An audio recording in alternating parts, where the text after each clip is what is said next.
Hello, my name is Gabriella Valentine, and I will be doing a review/book talk on a picture book titled The Matchbox Diary.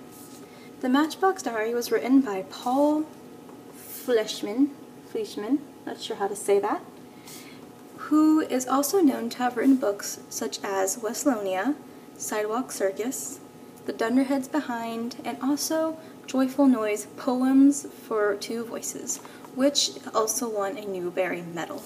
Now, the plot of the book is about a little girl who visits her grandfather. She finds a cigar case with a bunch of matchboxes inside.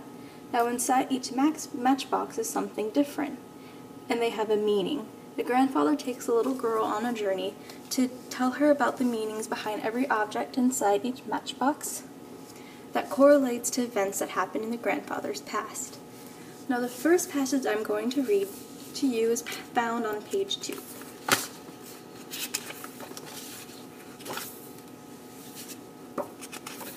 If you haven't yet noticed, the illustrations in this story are amazing and gorgeous. They are so lifelike, and it's one of the things that caught my eye. So, see? You like boxes just like me. You smoke cigars? No. Me either. There's no cigars in it anyway. What's inside? Not just one story, but lots. What's in the little boxes? My diary. What's a diary?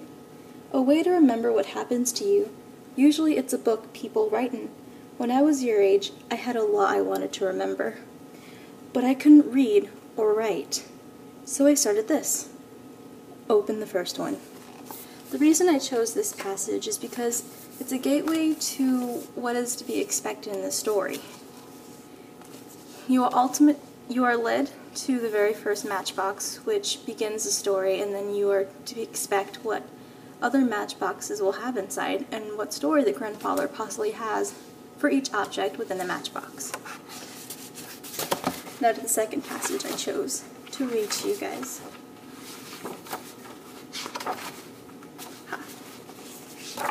Here's the illustrations for it first.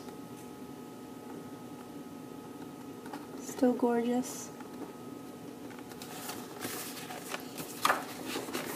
The passage says, "How long did it take you to fly across the country? 5 hours? That trip from Italy took 19 days. I know because I put a sunflower seed shell in the box every morning." You can see the seed shells. Then everyone was calling, "La Statua della Libertà." I ran up to the deck. There was New York. A boat came up to our selling food. Our neighbors on the ship bought bananas and gave my family one. I bit into it and spat it out. I didn't know you were supposed to peel it.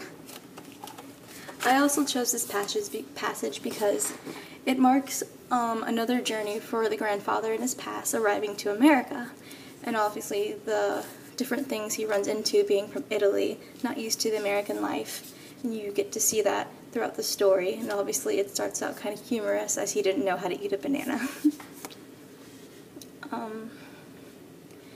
So the overall impression I have of the book, I absolutely love the illustrations. They are beautiful, they're gorgeous, they look like it took so much time and effort, and the illustrations was the deciding factor for me to get this book. I just loved it, and I was very interested to read what this book had to offer. So as an artist myself, I just appreciated illustrations. I personally was interested in the book. I really wanted to know what was inside each matchbox and what the story was behind it. I would try sometimes to guess maybe what the meaning behind the object in the matchbox was, and then I would compare to see if what I thought matched the story, which often it didn't, but it was still very fun to do. I would absolutely suggest this book to others. It is a good read, especially if you like, or students like, historical fiction. It was a great historical fiction book, and it's just really interesting, again, to know what's inside these matchboxes. The book had a couple higher vocabulary words such as silk, horse-drawn carriage, button hook, and canaries. But some of the cool things about the story is that the author did define some of those words in the story, which was pretty cool. The age I would recommend for this story would be around 4th grade up. It's not geared to a specific gender, it's not for boys, it's not for girls, it can be for both.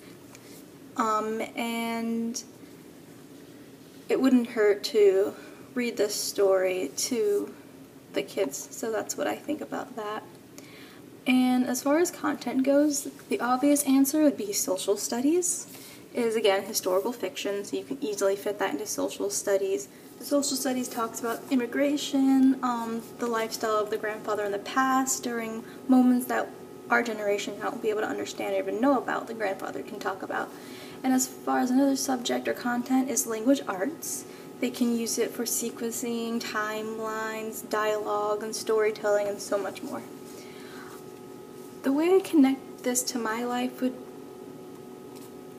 it reminds me that everyone has a story, and everyone's story is unique.